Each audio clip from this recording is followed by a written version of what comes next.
ভাই কোন এটা যদি না শিখো তাহলে ডিজিটাল সেন্টারের বখানে আজকে মনে কর ভাই সুমন ভাই লগা এটা কোন যাইতো না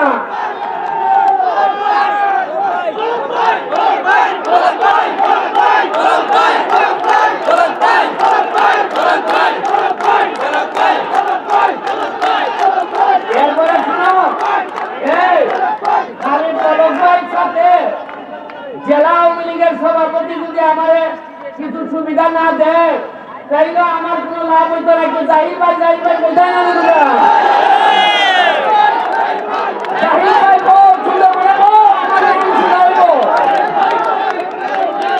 শুরু করিতেছি মহান আল্লাহর নামে, যিনি পরম করুণাময় এবং অত্যন্ত দয়ালু। আমি বলছিলাম যে যারা পানি দিয়ে গোসল করে তারা জামা বদলায়, আর যারা ঘাম দিয়ে গোসল করে তারা ইতিহাস বদলায়। আমি যতটা না ঘামছি তার চেয়ে বেশি ঘামছে আমার সোনারগাঁয়ের মাধবপুরের মানুষ। এখন ইতিহাস বদলানোর সময়।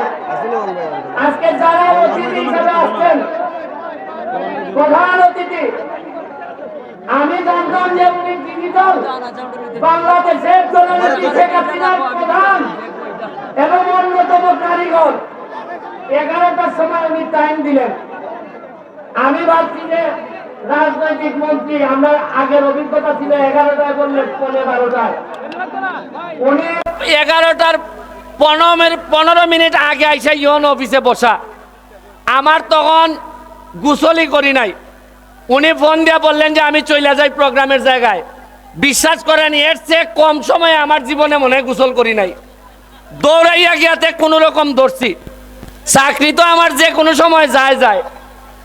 আমি মাননীয় প্রধান অতিথিকে আসলে কৃতজ্ঞতা সব সময় মুখে প্রকাশ করা যায় না, কিছু কিছু সময় হৃদয় দিয়ে অনুধাবন করতে হয়।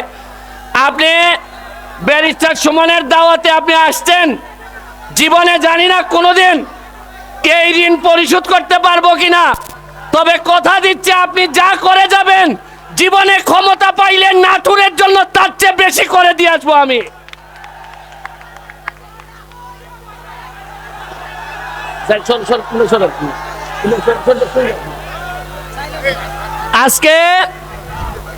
আজকে বিশেষ অতিথি হিসাবে আমাদের যারা প্রোগ্রাম শিডিউলে আমাদের হাড় পাওয়ারের প্রজেক্টের আমাদের সম্মানিত অতিথিবৃন্দ, আর বিশেষ করে যারার ঋণ আমি পরিশোধ করতে পারবো না, যারা আমার দাওয়াতে নিজের টাকা খরচ করে নিজেরা কষ্ট করে বিভিন্ন প্রোগ্রাম বাদ দিয়ে চুনারঘাট মাধবপুরের মানুষের ভালোবাসার ডাকে তাদের ভাগ্য উন্নয়নে সহযোগিতা করার জন্য আসছেন।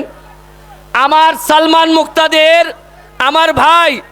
আমার ভাই তৌহিদ আফ্রিদি, আমার ভাই তাশরিফ খান, আমার বন্ধু সুলাইমান সুকন, আমার ভাই, আমাদের একটি বলার মতো গল্প আমাদের ইকবাল বাহার ভাই, আমার ভাই ফারাবি হাফিজ, আমার ভাই সুলাইমান সুকন এবং ইনতাজ সহ এখানে যারা উপস্থিত হয়েছেন, আমাদের দৌলত, আপনাদের ঋণ আমি জানি না পরিশোধ করতে পারবো কিনা, তবে যদি সুযোগ পাই কখনো যদি নির্বাচন করেন অথবা কোনো ধরনের নিজের এলাকায় যান, তাইলে মনে রাখেন আপনি দাওয়াত না দিলেও আপনার পক্ষে গিয়ে ব্যারিস্টার সুমন দুইটা কথা বলে আসবে।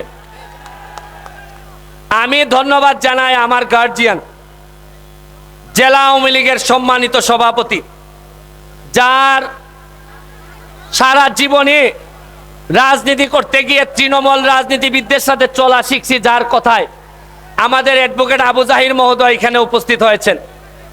আর উপস্থিত হয়েছেন আমার ভাই বানিয়াচং আজমিরিগঞ্জের মাননীয় এমপি রুহেল, ময়েজউদ্দিন রুহেল। সে নির্বাচনের আগে আমার টিমরে হারাই দিছে। বানিয়াচং আর চুনারঘাটে ফুটবল খেলা ছিল, আমারে 2-1 হারাই দিছে। সে এখন বলতেছে যে আগে যেভাবে হারাইছে এইবারও হারাইবো, কিন্তু সে জানে না যে গতবার আমি হারছিলাম যাতে তার এমপি বানাইতে পারি, আর এইবার আর হারমোনা চুনারঘাট মাধবপুর এইবার কারো কাছে হারতে পারে না। তবে আমরা হারবো না এর মানে বানিয়াচং আজমেরীগঞ্জ হারতে দিব না আমরা। মাননীয় মন্ত্রীরে বলবো সোনারঘাট মাধবপুর হইলেই হবে না। জননেত্রী শেখ হাসিনার যে অঙ্গীকার, সারা বাংলাদেশকে যেভাবে ডিজিটালাইজেশনের দিকে নিয়ে যেতে হবে, আপনারা যে কাজ করছেন রিসিতে আমার শ্বশুর বাড়ি, এইখানে আপনারা যেভাবে 83 কোটি টাকার প্রজেক্ট করছেন, ওই সময় আমি এমপি ছিলাম না, তবে এমপি থাকলে শ্বশুর বাড়ির থেকে কিছু হইলো 83 কোটির থেকে 20 কোটি হইলো আমি নিয়ে আইতাম সোনারঘাটে। তবে এখন আর আশা করি মাননীয় এমপি মহোদয় আমাদেরকে এইবার আবু জাহির মহোদয়কে বলবো, আপনি যেভাবে টান দেন সুনামির মতো টান দেন, দেয়া সব হবিগঞ্জের সদরে নিয়ে যান। আল্লাহর হস্তে এইবার সোনারঘাট মাধবপুরে কিছু ছাড়েন। আমি আশা করি উনি আমার, যেহেতু মেয়ের জামাই আমি, যদি আমার এলাকায় উন্নয়ন না হয় তা আপনার মেয়ের সাথে কিন্তু আমার ঝামেলা হবে। আমি বইলা দিলাম, সম্পর্কের অবনতি হওয়ার যথেষ্ট পরিমাণ সম্ভাবনা যদি দেখি আমি হবিগঞ্জে বরাদ্দ চলে গেছে সব। আমরা দুই ভাই রোহেল আর আমরা এবার কিছু ভাগ বাটোয়ারা করে আপনার কাছ থেকে কিছু নিতে চাই, নাইলে আপনার সাথে পায়রা ওঠার মতো না।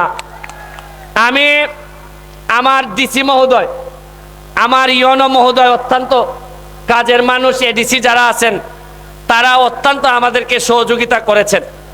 আমি আরেকটা বিশেষভাবে আমার ভাবি দিশা তুমি একটু দাঁড়াও, আমাদের সালমান মুক্তাদিরের ওয়াইফ, তারা তোমার একটু পরিচয় করাই দেই। আমাদের ভাবি, একটা হাততালি হবে ভাবির জন্য। আমাদের আরেকজন ভাবি আসতেছেন, আমাদের মাননীয় মন্ত্রী, আমাদের পলক সাহেবের ওয়াইফ, আমার খুব পছন্দের মানুষ। যেভাবে ওয়াইফ হিসাবে জামাইয়ের জন্য যেভাবে কাজ করতে হয়, এটা একটা এক্সাম্পল। আমি উনার ফেসবুকে দেখলাম যেভাবে উনি পাশে থেকে এইভাবে জামাইকে সামনের দিকে নিয়ে যাচ্ছেন, এটা একটা উদাহরণ তৈরি করেছেন ভাবির সামনে বক্তব্য রাখলে ভালো হইতো, কারণ বাইরে ম্যানেজ করতে গেলে ভাবিরে লাগে। কারণ ভাই দেখছি যদি ফাঁক মারার চেষ্টা করেন তাইলে ভাবিরে দিয়া ম্যানেজ করে হইলো সোনারঘাট মাধবপুরে ঠিক করতে হইব আমাদের। ঠিক আছে নি? ভাবির জন্য একটা হাততালি দাও, ভিডিও করে পাঠাইমু পরে।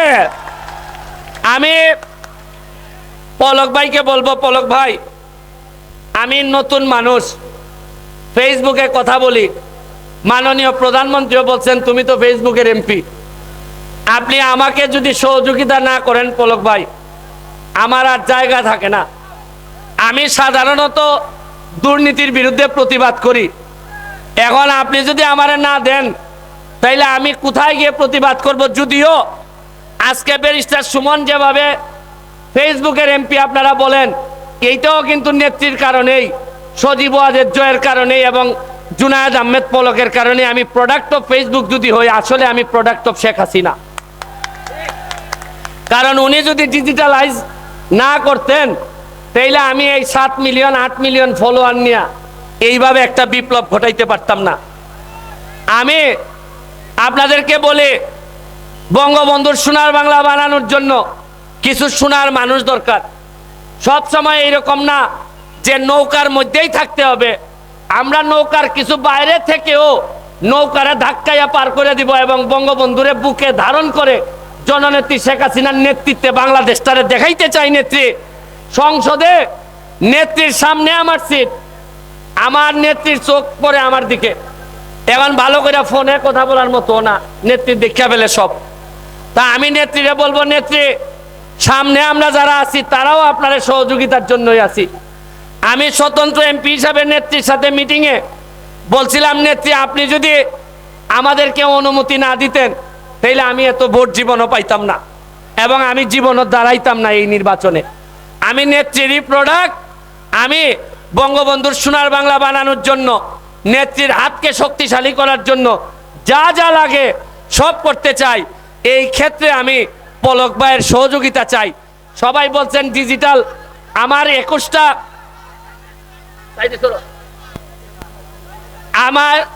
আমার 21টা ইউনিয়ন সোনারঘাট মাধবপুর মিলে 21টা ইউনিয়ন, 2টা পৌরসভা, 23টা। এর মধ্যে যদি আমার 23টা অন্তত ডিজিটাল সেন্টার আমি বলতেও পারি না, আমি জানি না আসলে কি চাইতে হয় মন্ত্রীর কাছে। আমি বলবো যে আপনি পলক ভাই, আপনি মাসে একবার হইলো একবার মনে মনে ভাইবেন অন্তত 10 মিনিট যে আমার ভাই সোনারঘাট মাধবপুরের এমপি, আমার ভাইটারে পার করে নিতে হবে। এটা ডিজিটাল সেন্টার দিয়ে করবেন নাকি হাইটেক পার্ক দিয়ে করবেন, এটা আপনার কাছে আমি সমঝাই দিলাম পলক ভাই। শুনেন, মানুষের জোর জবরদস্তি করে ভালোবাসা পাওয়া যায় না।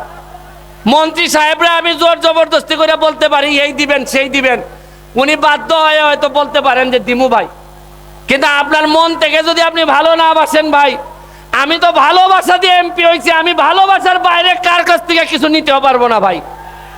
আমার এই জোর করার ক্ষমতাও নাই।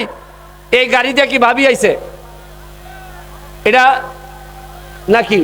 আচ্ছা আচ্ছা, ভাবি আইলে কামটা আমার হয়ে গেছিল। আচ্ছা আচ্ছা, আমি পলক ভাইয়ের কাছে সোনারঘাট মাধবপুরের দায়িত্ব, বানিয়াচং আজমিরিগঞ্জ আমার ভাইয়ের দায়িত্বটা সমঝাই দিতে চাই ভাই। আর যদি একবারে কিচ্ছু না দেন, আমি কিন্তু লাইভে দাঁড়াই কোনো পলক ভাই কথা রাখে না। বলতে পারবো না, আমরা বলতে পারবো না লাইভে। এইবার নির্বাচনে প্রায় 60 থেকে 70টা পেজ আমাদের মনিটাইজ হয়েছে সোনারঘাটে। আরে সোনারঘাট তো মাধবপুর সোনারঘাটে মিলাইয়া যে পরিমাণ পেজ মনিটাইজ হয়েছে তোমরা হয়তো বুঝবা না। তবে আমার ভাল লাগে, নির্বাচনের পরে আমি শুনলাম যারা আমার নির্বাচনে কাজ করছেন তারা এখন $1000 করে প্রতি মাসে ইনকাম করে। এর চেয়ে ভালো আমার জন্য কি হইতে পারে যে আপনারা ডলারে ইনকাম করেন। এইটারে বাড়ানোর জন্য আমার পলক ভাই লাগবে। পলকে পলকে পলক ভাই লাগে, পলকে পলকে পলক ভাই লাগে। কারণ যে ট্র্যাডিশনাল সিস্টেম আছে, এই সিস্টেম দিয়ে আমি সোনারঘাট মাধবপুর যেভাবে পিছাইছে, এই ট্র্যাডিশনাল সিস্টেমে আগাইলে আমি পারবো না। আমার লাগবে পলক ভাই, ডিজিটাল পলক ভাই লাগবে, আমার ডিজিটাল সুলাইমান সুকন লাগবে।